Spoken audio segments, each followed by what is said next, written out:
Hello and welcome back to PA Academy.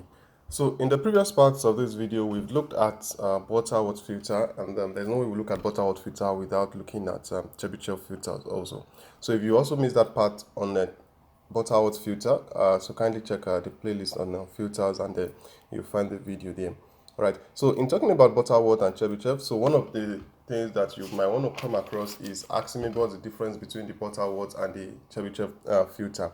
So basically, in simple terms, you can just look at it that a Butterworth filter has a monotonic response without ripples, but relatively slower transition from the pass band to the stop band. And then if you talk about Chebyshev, it's a Chebyshev filter has a rapid transition but has ripples in either the stop band or the pass band. Okay, and let's see what we also have here. So a Chebyshev filter is an analog or digital filter used to separate frequency band with a sharper roll off, that's the transition between the pass band and the stop band compared to Butterworth, and that is what I was making mention of earlier. Now let's look at some image that to buttress what we are just talking about right here. Okay, so I think this particular one, the third one from your left, I hope is the same order. Okay, so let me zoom in. All right, so you can see the one indicating that of Butterworth. Okay, let me just zoom in like this.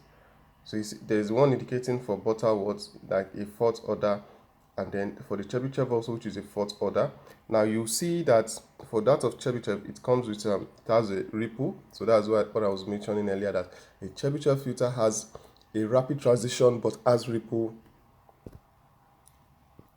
So in either the stop band or the pass band. But one significant difference is that it is more closer to the ideal filter compared to that of Butterworth, and that is what you can see in this graph here, right? This characteristic curve. Okay. So now let's go back to reference material. Okay, so this right here is just similar to what I showed earlier via Google. All right, so this is just response of characteristic filter for constant ripple factor. Okay, so in this filter type, f of w square is equals to this e squared. That's this relation right here. All right, so where this e is the ripple factor. Okay, so that's what we refer to as the ripple factor. Let me think. I think red color pen makes more sense. Okay. Now, with what I can show you right here, now you might come across a question that will ask you that you should sketch the response of Chebyshev filter and state the condition for the Chebyshev type. All right, so this is just what you are going to draw, this that you are seeing right here. All right, so if you are asked to sketch the response of a Chebyshev filter, so you can go ahead and do sketch. Now you can have it in different variation. If you go on Google, you see different, but they are all saying the same thing. All right, so just take note of some of the values and the side of the x-axis and the y-axis and every other thing within the diagram. All right, so away from that, then you might want to look at some of the conditions. All right, so these are the conditions right here. So we already know this E is the ripple factor and WO is the cutoff frequency. All right, it's the cutoff frequency. We already look at the meaning of what cutoff frequency is. All right, then this C of n is the factor. So that's this C of n. You are going to be seeing more of it. Is the factor of the nth order expressed as. So these are the conditions right here.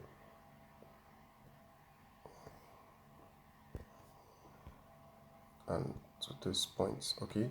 So which is C of n into brackets W over WO is equals to cos into brackets n cos inverse W over W close brackets for W is less than or equals to W over W less than or equals to 1, and this is the second condition. All right, so you can just write this and then you include this equation. Okay, so the next one to look at is the realization of Chebyshev. So let's go there. So with this, now we are going to be able to do the realization of Chebyshev polynomial using approximation. All right, so that's what we want to cover in this part of this video. We are going to be looking at it proper, that's this realization, in the next part of this video. We are going to be looking at how you can go ahead and get the Chebyshev polynomial, and now you can even get the equation itself. All right, for you to, like, this is the equation itself. So we're going to be covering this in the next part of this video.